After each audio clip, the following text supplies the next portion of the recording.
Análise dos resultados da Sanepar de 2020. Vamos ver agora depois da vinheta.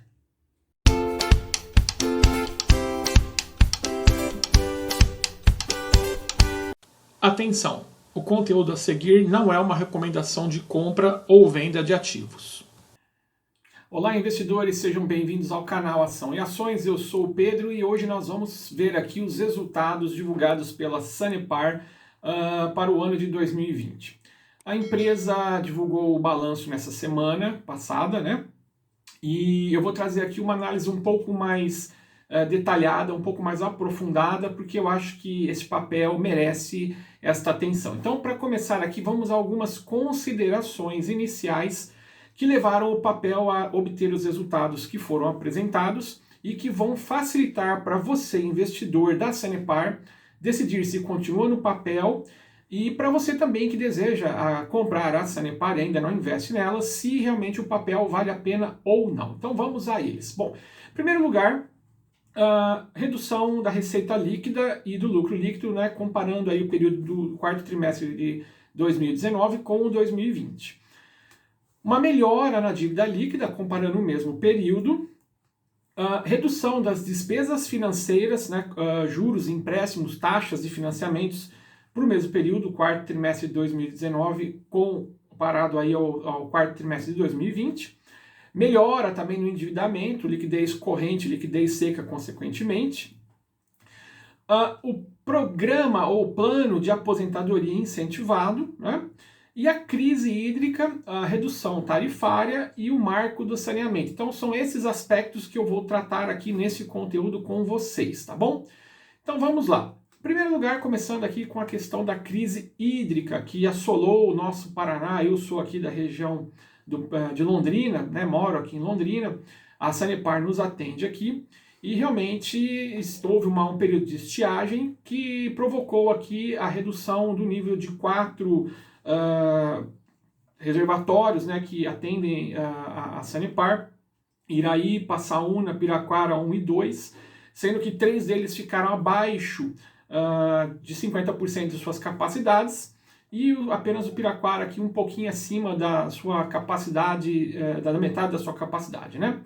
Consequentemente, gente, se você não tem água para vender, isso impacta a sua receita, tá? Isso é um fator, aliás, é um fundamento do setor, né, um fundamento setorial, que eu sempre bato aqui na mesma tecla. Investidores que analisam apenas alguns indicadores financeiros podem tomar decisões equivocadas. Você precisa ver também esses fundamentos setoriais e fundamentos macroeconômicos, além dos econômicos financeiros, tá? E esse aqui é um fator do setor, né, um fundamento do setor. Falta de chuva, né, você não tem como estimar, você não tem como resolver. Se você não tem água para vender, a sua receita vai cair, tá? E foi o que aconteceu aqui no estado do Paraná, né, com essa escassez que nós passamos. Bom, com relação a reajuste tarifário, tá? Isso aqui também deu bastante ruído no mercado, né?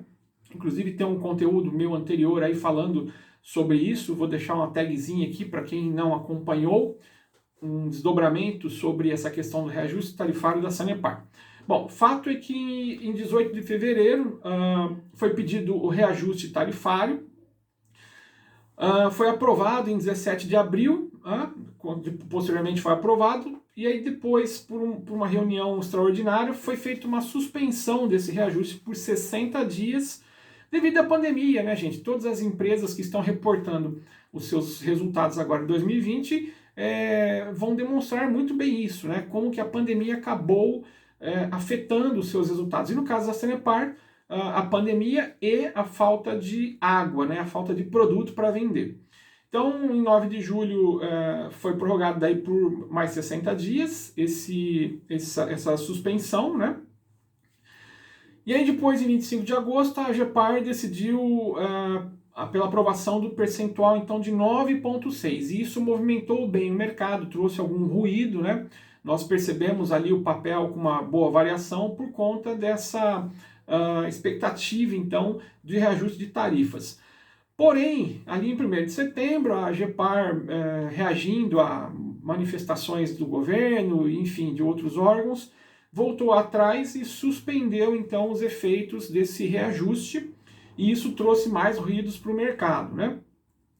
E aí, por fim, 29 de dezembro, próximo aí do término do final do ano, o pedido de reajuste foi então aprovado para 5,11%. Ou seja, havia uma expectativa de 9%. Depois foi suspenso por um período por conta do Covid. E aí, por final, deram 5,1%, e isso trouxe bastante ruído ao mercado, fazendo com que o papel fosse precificado para baixo, tá? Soma-se a isto a questão da crise da escassez, né? Então isso foi impactando aí os resultados da Sanepar ao longo de 2020. E aí os resultados estão aqui, né? Queda na receita líquida quando se compara quarto trimestre de 2019 com 2020 de 7,7%, queda no lucro líquido, ou seja, se você não tem o que vender, né? Você também não tem aí um lucro líquido interessante. Contudo, houve uma redução na dívida líquida de 1,2%, ou seja, a empresa ela estava com mais caixa, né? Você tem a dívida bruta, são as dívidas que a empresa vai ter que pagar aí no curto e no longo prazo, decorrente de empréstimos, financiamentos, etc. Aí você tira o que ela tem ali em caixa, né, as suas disponibilidades, e vai sobrar então a dívida líquida, tá? Houve então essa redução da dívida líquida e também endividamento ali do patrimônio líquido, né, uma pequena redução de 0,9 pontos percentuais, tá? Então, são dois aspectos interessantes. Aliás, na verdade, a gente já começa a poder tirar algumas conclusões daqui, tá, gente? Por que a receita líquida e o lucro líquido caíram? Em primeiro lugar, interferência do governo aí com relação ao reajuste da nossa tarifa. Segundo lugar, principalmente, a questão da crise hídrica, tá? Isso vai durar eternamente? Não, não vai durar eternamente. Então isso já começa a dar sinais de como esse papel, de como que a empresa vai se comportar no futuro, tá? Outras considerações aqui com relação aos indicadores econômicos, tá? Veja ali a questão das despesas financeiras, né? Juros, taxas, financiamentos, empréstimos, debêntures e arrendamentos. Houve aí uma redução entre 2019 e 2020, ali no quarto período, tá? No quarto trimestre, uma redução de 14,7%. Isso é muito positivo, porque a empresa ela passou a tomar melhores empréstimos, né? Com taxas melhores, tá? Então isso é bom para o resultado da empresa.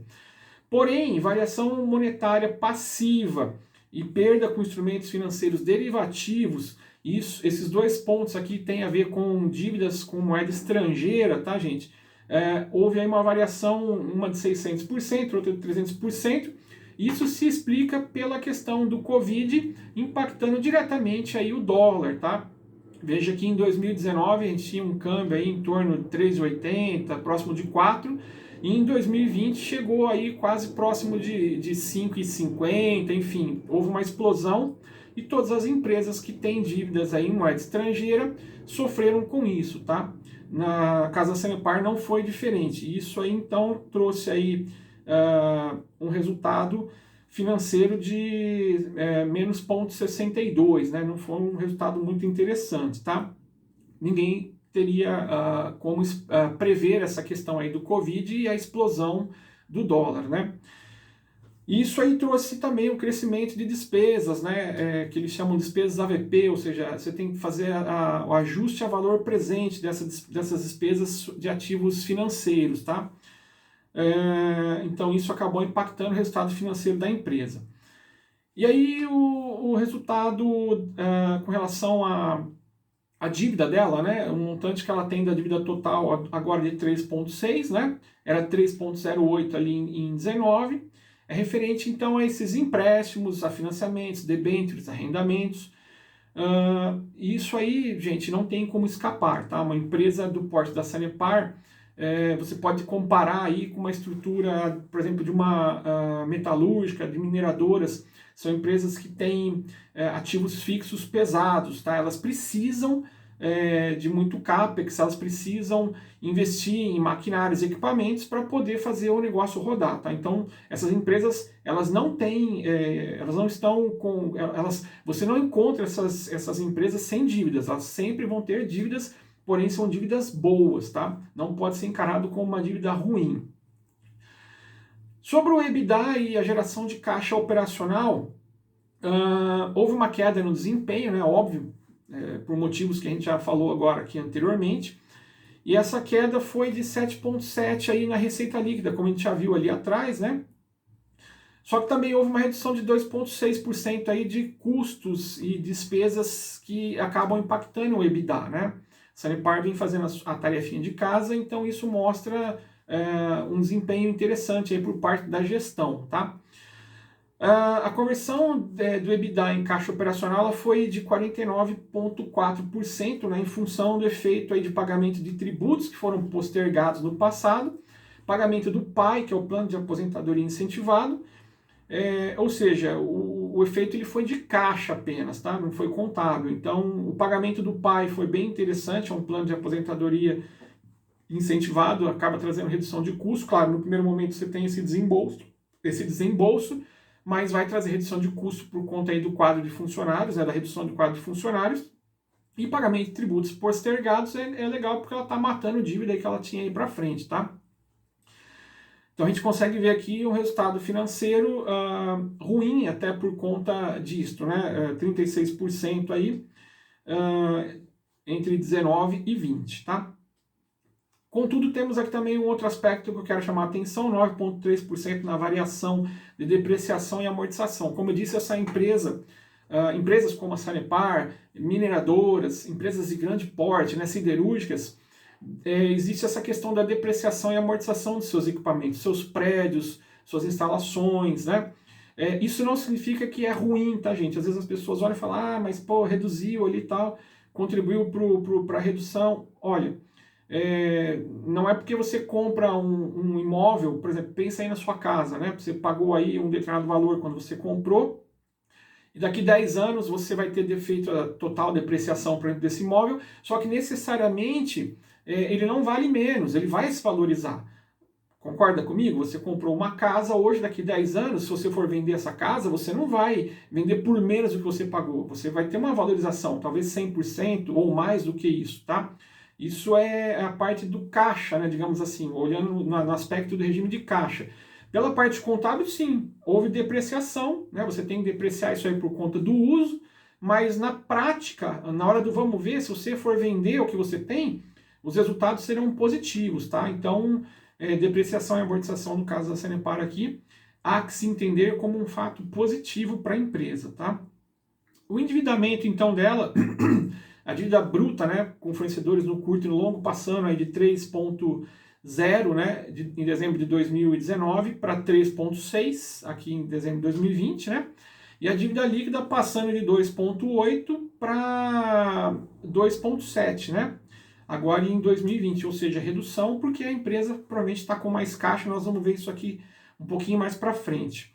E o índice de alavancagem, que é medido aí pela dívida líquida, então, né, descontando o que ela tem disponibilidade pela dívida que ela tem aí no curto prazo e no longo prazo, dos 12 meses, fechando em 1,4 e mantendo-se estável, tá? Então, isso é um ponto muito interessante também, a gente vê que não há crescimento, né, dessa dívida dela aí, por conta até do caixa que ela deve ter aí aumentado ao longo desse período, né? E o grau de endividamento ficando aí em 47,4 no fechamento de 2020 versus 48,3 em 19, né? Reduziu também um pouquinho aí o grau de endividamento dela, ou seja, ela tem mais patrimônio do que dívida, tá? É uma empresa que continua saudável, principalmente por um porte da Sanepar, tá? Então eu trouxe aqui uma tabela do endividamento dela, né, uma tabela que foi divulgada, né, nos resultados. Esses números todos são divulgados no resultado, tá, gente? É bem interessante falar que 14% do endividamento dela está no curto prazo, tá? Então é uma situação confortável. Ela emitiu muitos debêntures, né, ao longo aí da sua existência. O que são debêntures, gente? Debêntures é até interessante para quem quer investir em renda variável, é melhor do que renda fixa, tá? Debênture é quando uma empresa ela emite títulos de dívida, tá? normalmente para pagamento aí no médio e no longo prazo, com taxas mais interessantes do que a taxa de renda fixa, né? Então ela vai ao mercado, emite essas dívidas, os seus credores compram essas dívidas com expectativa, então, de no futuro receber o retorno mais a taxa acordada, né? E em contrapartida a Sanepar capta dinheiro mais barato, digamos assim, no mercado. Você vê que tem muito debênture emitido, mais do que os empréstimos que ela tem ali, que dá para ver com Caixa Econômica, Banco Itaú, que são mais caros, tá? Então ela pega dinheiro aí no mercado, né? Uma taxa mais interessante e isso é bom para a empresa também, tá? E outra questão interessante é que quase 50% da dívida dela está acima de 60 meses, ou seja, vai pagar além só daqui 5 anos, né? Um prazo maior do que 5 anos. Isso também é uma situação confortável, dá tempo da Sanepar aí trabalhar e o gestor financeiro dela, enfim, fazer a tarefinha de casa. Composição acionária do capital da Sanepar hoje, quem são os investidores, né? Nós temos aí pessoas físicas e jurídicas, além de gringos, né? Investindo na nossa Sanepar. O estado do Paraná com 20%, né, da questão aí, e demais acionistas estrangeiros com 30%, tá? Dá para ver ali também os demais acionistas nacionais, olha, eu vou mostrar aqui 43%, né? E aí temos alguns fundos de investimento e outros aqui, mas a maior parte das ações estão aqui nos investidores nacionais, tá? Gringos estão acreditando ainda na Sanepar, tem 30%, a maior do que o governo, tá? Balanço patrimonial dela, então vejamos aqui as disponibilidades. Diminuíram um pouco ali entre 2019 para 2020, né? Temos aqui também as aplicações financeiras, olha, então aqui está o resultado de caixa dela, principalmente. São os, digamos que a gente pode falar que disponibilidades de aplicações financeiras são a parte de maior liquidez ali quando a gente olha para o balanço, tá? A parte do ativo. Ela pode lançar a mão desse dinheiro aqui rapidamente para poder, então, pagar os seus compromissos se assim for necessário. Aplicações financeiras aumentou bastante, né, entre 2019 e 2020. Os empréstimos, financiamentos e debêntures também aumentaram, como a gente pôde ver ali atrás, tá? Caberia aqui uma análise um pouco mais aprofundada, mas eu não vou fazer isso para não estender muito o vídeo, do motivo desses empréstimos, financiamentos e emissão de debêntures, tá? Se é para CAPEX, ou seja, para manutenção aí das suas operações, né? Ampliação, que vão trazer resultado, ou se para pagar dívida, tá? No caso aqui, olhando para o balanço, eu acredito que é mais para CAPEX do que para pagar dívida, tá? Mas não vou afirmar com toda certeza. Os ativos fixos, como eu disse, né, empresas desse porte têm ativos fixos, elas precisam desses ativos fixos. Imagina uma Sanepar sem rede de tubulação, sem estação de tratamento de água, estação de tratamento de esgoto, sem frota, ou seja, não dá para ter negócio sem esse tipo de ativo fixo, né? Uma siderúrgica sem um forno para derreter o aço, né? Fundir o aço, um forno de fundição, ou seja, você precisa de ativo fixo, tá?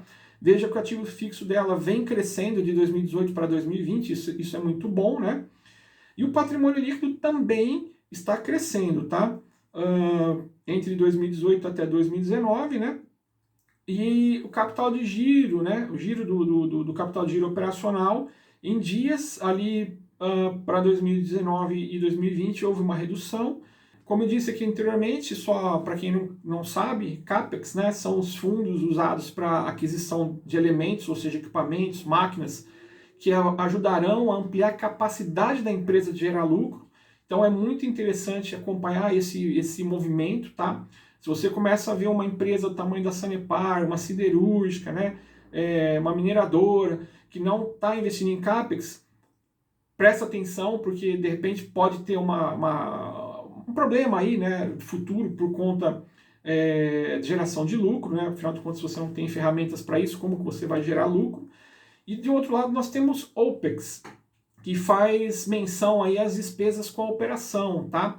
Matéria-prima, folha de pagamento, taxas que a empresa paga, seguro, despesas de viagem, né? E são dedutíveis do imposto de renda, tá? Isso aqui são informações complementares. Vamos dar uma olhadinha no balanço, então. Tá lado a lado aqui o período de dezembro, né? Fechamentos aí de dezembro de 2020, 19, 18. Eu ressalto aqui caixa, equivalente de caixa, então, que nós vimos agora há pouco, né, entre disponível e aplicações financeiras, ó, a Sanepar com 874 contra 274 do mesmo período do ano anterior, então há um aumento aqui desse ativo de alta liquidez, né? Temos ali outras questões que eu acho que não vale a pena mencionar agora. Vamos ver aqui o passivo da empresa. Aqui está a dívida de curto prazo dela e aqui está a dívida de longo prazo, né? Se você somar o 3,1 com o 0,5 ali de cima, vai dar os 3,6. Então, a dívida bruta dela, aí você desconta dos ativos de alta liquidez que ela tem ali para poder fazer essa conta da dívida líquida. E aí o patrimônio líquido dela crescendo entre 19 e 20, tá? Legal. Aqui tem alguns dados que eles divulgaram também, crescimento da receita líquida ali, 19 e 20, né? O EBITDA é a margem EBITDA com redução, lucro líquido e margem líquida, né? Custos de despesas operacionais que impactam aí o EBITDA da empresa. A geração de caixa, né, e conversão do EBITDA, isso em caixa. A dívida líquida, olha que interessante, trazendo aqui para a gente a dívida de curto prazo, que a gente acabou de ver, né? A dívida de longo prazo, o endividamento total, então, de 3,6, os ativos mais líquidos que ela tem, né? E aí o endividamento líquido dela, que é de 1,4, mantém-se aqui em linha entre esses 2 anos, tá? E um covenant aqui tem que ser menor do que 3 vezes, tá? Tem custo médio ponderado da dívida, tem o CAPEX dela aqui, então para a gente poder dar uma olhadinha, olha, realmente aumentando aqui, ó, CAPEX com água, né? O CAPEX com esgoto diminuiu um pouquinho, outros aqui também diminuíram, mas o principal dela aqui é a parte de água, então existe aqui um pequeno crescimento, né, do CAPEX com água. E o covenant, para quem não sabe, covenant significa compromisso, né, um pacto que é feito entre a empresa e a instituição financeira que está dando aí o empréstimo, né? Então é um pacto que garante que a empresa ela vai praticar boas práticas, né? Redundante, mas é isso, né? Tem a ver com as boas práticas que a empresa vai observar para dar certeza aos seus credores que essas companhias que estão tomando crédito não vão deixar de seguir algumas diretrizes que foram explicitadas no contrato, né? E esse covenant, ele pode ser, como está falando aqui, ele tem que ser menor do que 3 vezes, pode ser uma relação entre a dívida bruta que a empresa tem e o seu patrimônio líquido, então a empresa tem que observar isso, tomar medidas para manter esses parâmetros, tá? E dar certeza, então, de boas práticas financeiras. Eu não li no detalhe dos empréstimos o que é esse covenant, qual que é a relação que foi estipulado, tá? Mas se vocês tiverem curiosidade, pode dar uma olhadinha lá.